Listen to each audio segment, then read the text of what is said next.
Good morning class 7।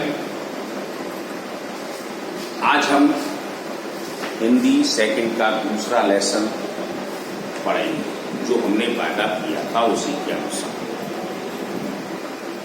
दूसरे lesson में जैसे कल हमने आपसे कहा था वर्णमाला याद रखिए और उससे हमें सभी शब्दों के बारे में जानकारी रखनी है। तो ये वर्ण विचार के अंतर्गत में आ जाती है। सबसे पहले इसमें वर्ण किसे कहते हैं? शब्दों की वह छोटी इकाई जिसके हम टुकड़े नहीं कर सकते वर्ण कहलाते हैं। इनके भेद कितने होते हैं? इनकी आपकी बुक के अनुसार 2 भेद होते हैं, स्वर व्यंजन और अयोग्यवाहा तीसरा है, लेकिन आपकी बुक में स्वर और व्यंजन ही है। तो स्वर किसे कहते हैं? स्वर भी है। अब जिन वर्णों को बोलते समय हमें किसी दूसरे वर्ण की सहायता नहीं लेनी पड़ती है वह स्वर कहलाती है। ये संख्या में 11 होते हैं।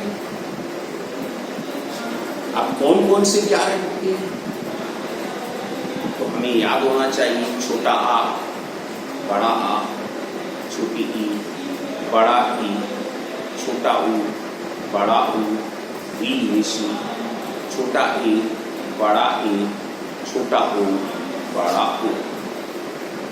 यानी कि आ ई ऊ ऋषि ए ऐ ओ औ। अब अंग छोटा अंग बड़ा अंग नहीं लिया। ये छोटा अंग बड़ा अंग हमारा अयुग वहां में चला जाता है। तो स्वर की बात चल रही थी तो ये 11 होते हैं। ये 3 प्रकार के होते हैं, हर्ष स्वर, दीर्घ स्वर, पुरुष स्वर। हर्ष स्वर क्या होता है? जिन शब्दों को या ऐसे शब्द जिसमें या जिसको बोलने में बहुत कम समय लगता है वो हमारा हर्ष स्वर कहलाता है। ये संख्या में इसके 4 होते हैं। 4 कौन कौन से? छोटा आ, छोटी ई, छोटा ऊ और ऋषि। तो ये 4 हुए। अब दूसरा आता है दीर्घ स्वर। अब सोच रहे होंगे आप कि सर जी ने किताब तो रख ली, देख नहीं रही। मैं आपसे फिर कह रहा हूं, आपको बड़े ध्यान से किसी भी सब्जेक्ट को आप पढ़ो, ज्ञान ऑटोमेटिक हो जाएगा। हमें तो आ गया क्योंकि पिछले साल हमने पढ़ाया। वही किताब उसी क्रम से चल रही है, मुझे तो याद है। आपको क्यों नहीं है? क्योंकि आपने 6 में पढ़ा था इसको, लेकिन आपको पूरा नहीं है। चलो हम आपसे फिर से वादा कर रहे हैं, आप पढ़ोगे अवश्य आए।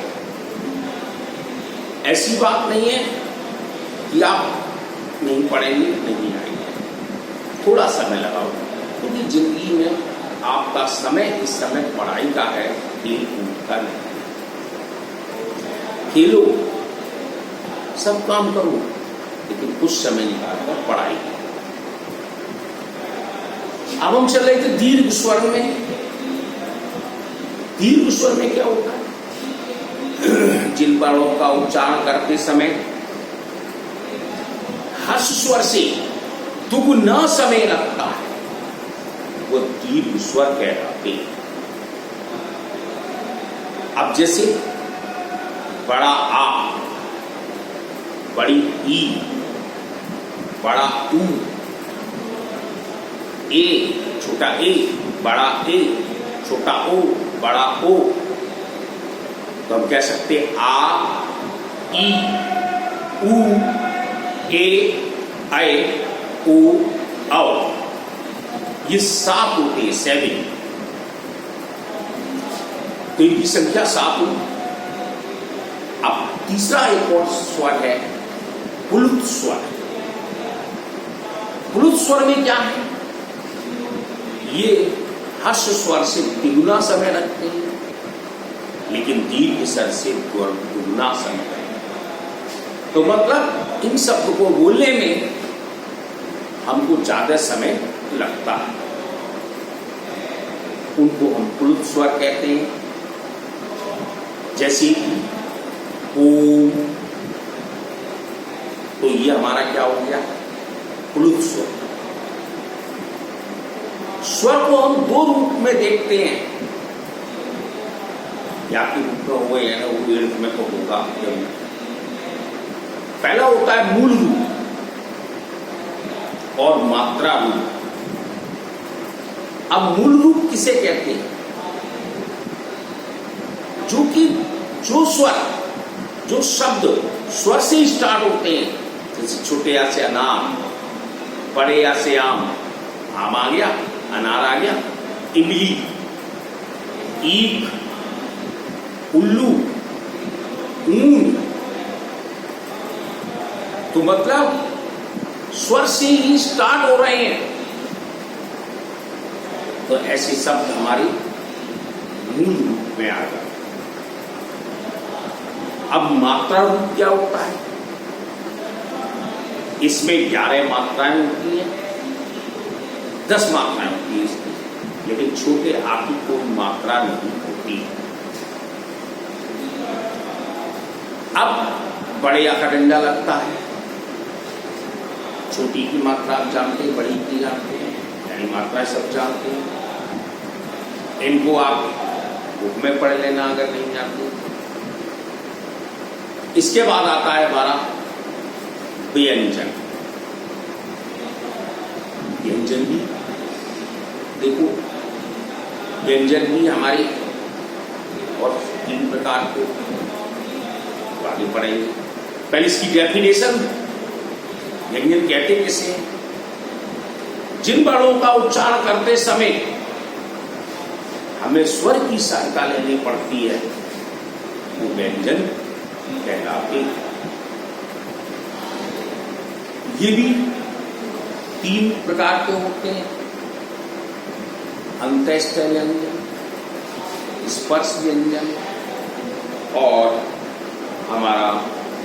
लेकिन इसमें देखो, आपके यहाँ थोड़ा सा एक कर दिया अयुग्वा पहले किया, कोई बात नहीं, जबकि अयुग्वा में इनकी पार्ट्स में नहीं दिया था स्वर और व्यंजन दिए। कोई बात नहीं, चलो हम व्यंजन पहले पढ़ा दें, फिर उसके बाद अयुग्वा बताएंगे। तो हमने कौन से बोले थे? स्पर्श व्यंजन, अंतस्थ व्यंजन और ऊष्म व्यंजन। तो स्पर्श व्यंजन क्या है? जिन व्यंजनों का उच्चारण करते समय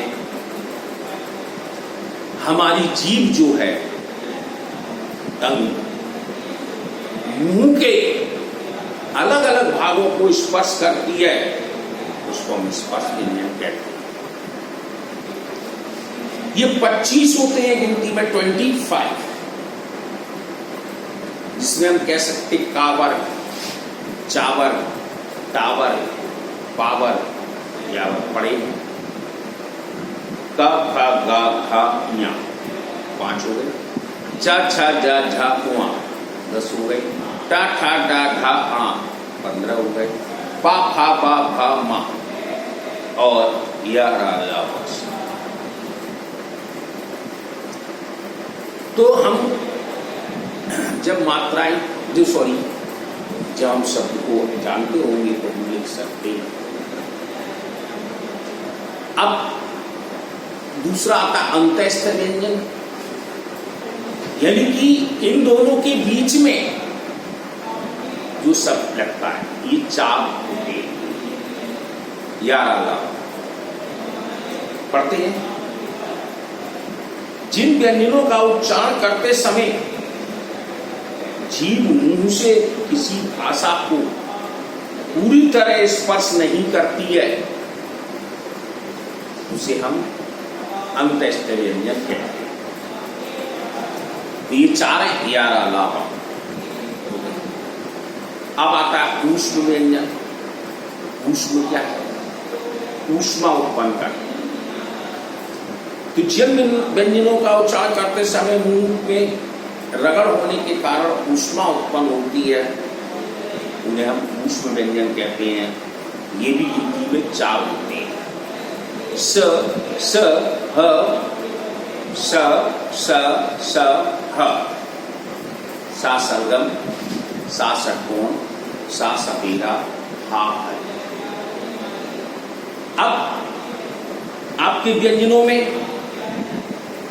और आगे बोल दिया है कि दो और व्यंजन माने गए हैं, संयुक्त व्यंजन और द्वित्व व्यंजन। संयुक्त व्यंजन क्या है? दो अलग अलग व्यंजनों को परस्पर मिलाने पर, दो अलग अलग व्यंजनों को परस्पर मिलाने पर जो व्यंजन बनता है उसे हम संयुक्त व्यंजन कहते हैं। जैसे क्षत्रिय शा से शुरू होता है, लेकिन उच्चारण क्या होता है? क प्लस शा, शासक कौन बात? त्रिशूल ता प्लस रा, ज्ञानी ग प्लस वा। तो ये शब्द क्या है? संयुक्त व्यंजन, दो शब्दों से मिलकर बनते। अब द्वित्व व्यंजन क्या है? जैसे कि कभी लिखते हो, जैसे कक्का, चच्चा, छज्जा, तो दो शब्द जुड़ जाते हैं समान बड़ों वाले, लेकिन एक आधा होता है, एक पूरा होता है। अब जैसे दो समान या एक जैसे व्यंजनों को परस्पर संयोग से बनने वाले व्यंजन द्वित्व व्यंजन कहलाते हैं। आ गया। अब हम लौट के अपनी उसी पे चलते हैं। अयोग्य, जो आपका तीसरा वर्ग था। अयोग्य क्या होते? ये भी 3 प्रकार के होते हैं। आपने पढ़े चंद्रबिंदी वाली, अंगूर वाला, बड़ा आहा वाला पढ़ा। तो इसमें अनुस्वार, जो चंद्रबिंदी पढ़ा, अनुस्वार शब्द, दूसरा चांद बना के लिखते हैं, अनुनासिक, और तीसरा विसर्ग, जो सबसे ज्यादा संस्कृत में प्रयोग करते हैं। अनुस्वार क्या है? जिन वर्णों के उच्चारण में वायु केवल नाक से निकलने, उसे अनुस्वार कहते हैं। जैसे अंगूर, लंगूर, बंदर, कंगा, ये शब्द क्या है? ऊपर बिंदी लगा दी जाती है। और ये दूसरा है अनुनासिक। अनुनासिक में क्या होता है? चांद बना के बिंदी लिखी जाती है। तो जिन वर्णों के उच्चारण में कुछ वायु नाक व मुख से निकले, उसे अनुनासिक कहते हैं। जैसे चांद, आंख, मुंह। अब आता विसर्ग। अब विसर्ग क्या है?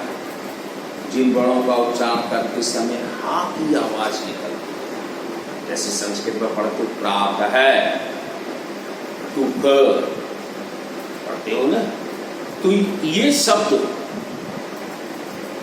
हमारे विसर्ग कहलाते। जैसे बड़ा अंक आई होता है ना, उसी शब्द से। तो भाई इस पार्ट में यही चीजें थी।